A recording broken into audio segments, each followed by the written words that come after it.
say this, and then I got to go. It's 8:11:26. Stay there, Mary. Stay there, Mary. Stay there. Stay there. I want to leave y'all with this. There's nobody know how to reinvent. That's why women know how to reinvent themselves.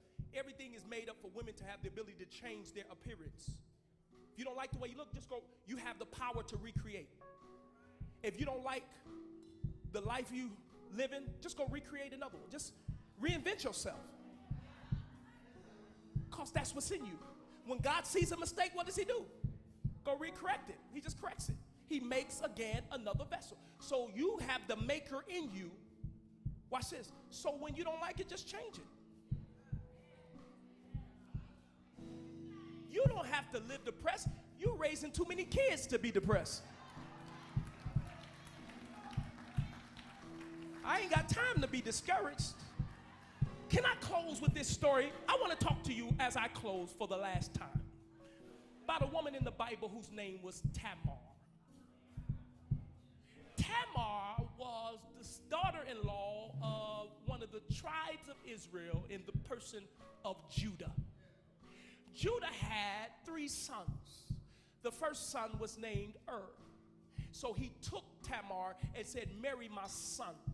So he married her, and the Bible says he acted a fool and God slew him. So then he took Tamar and said, here, Tamar, come over here. He says, now I want you to marry my other son, Ornan. So Ornan said, I got her, daddy. He married her, and the Bible says when he went in to have sex with her, this is what the Bible says. He went in to have sex with her, and he used the pull-out method. That's in the Bible, so I can talk about that. Don't act like you don't know what the pull-out method is. A lot of you have practiced that in your day. And so he pulled it out, and he let the sperm hit the ground, and the Bible says, and God killed him. All of this is found in Genesis 38. So Tamar looked, and she said, now you killed my first husband. My second husband acted a fool because he was a fool, and you killed him. So then the father comes and says, Tamar, just wait, sweetheart. My other son is about 10 right now. Wait till he gets older. Tamar looking like, are you serious? Now your other 2 sons were busters. I'm not going to wait for another buster.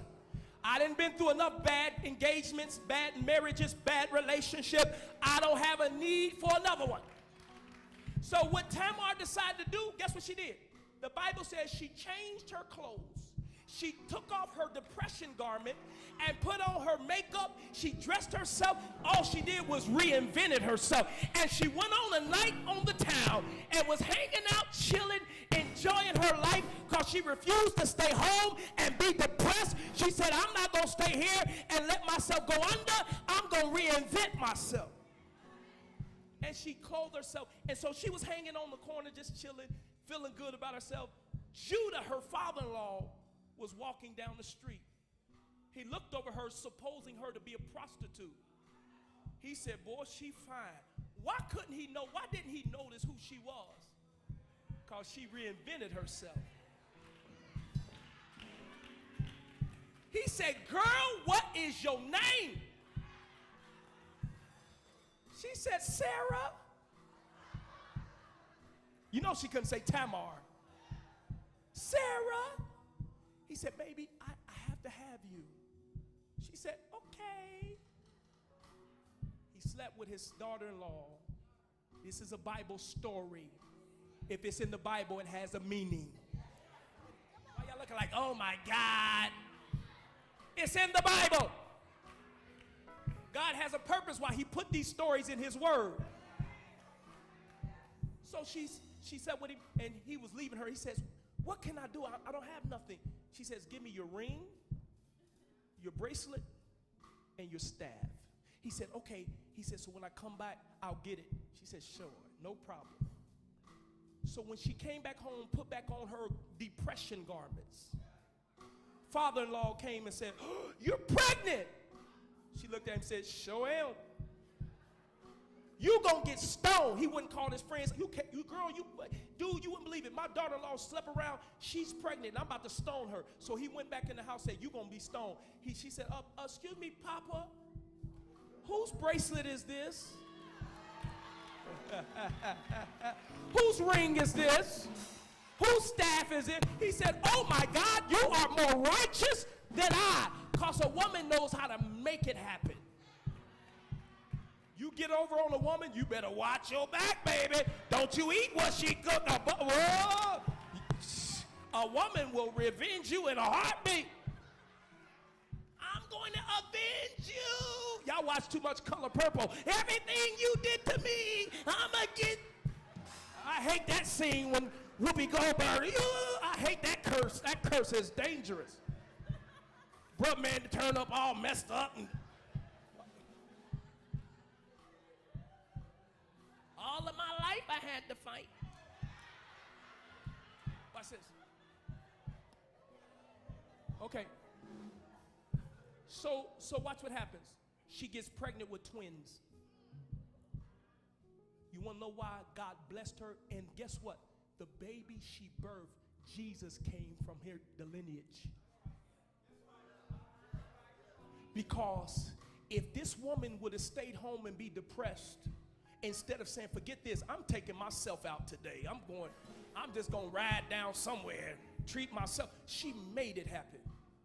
And she was blessed to allow the lineage of Christ to come through her womb. Women, you are more powerful than you know.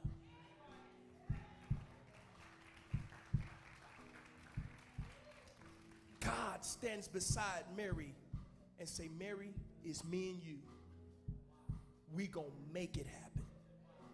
But the Creator needed a creator to create him. That's why we don't know how the bones, how y'all do that? And not only that, but when mama says yes, you know what she's saying yes to? Pain. Why in the world would you say yes not once, not twice? Some of y'all got 5. Why do you keep saying yes to pain?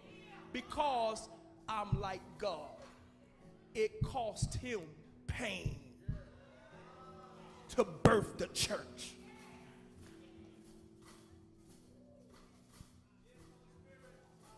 You can hit a creator. A creator can take a licking, keep on ticking. Because all I do is when you mess with me, I know how to make it happen again. That's why women bounce back. That's why they endure so much. That's why men couldn't even endure half the stuff women do. Half of it. We lose our mind.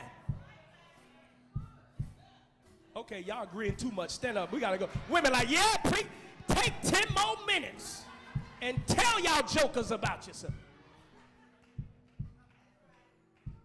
Stand up. We're about to go. I'm done.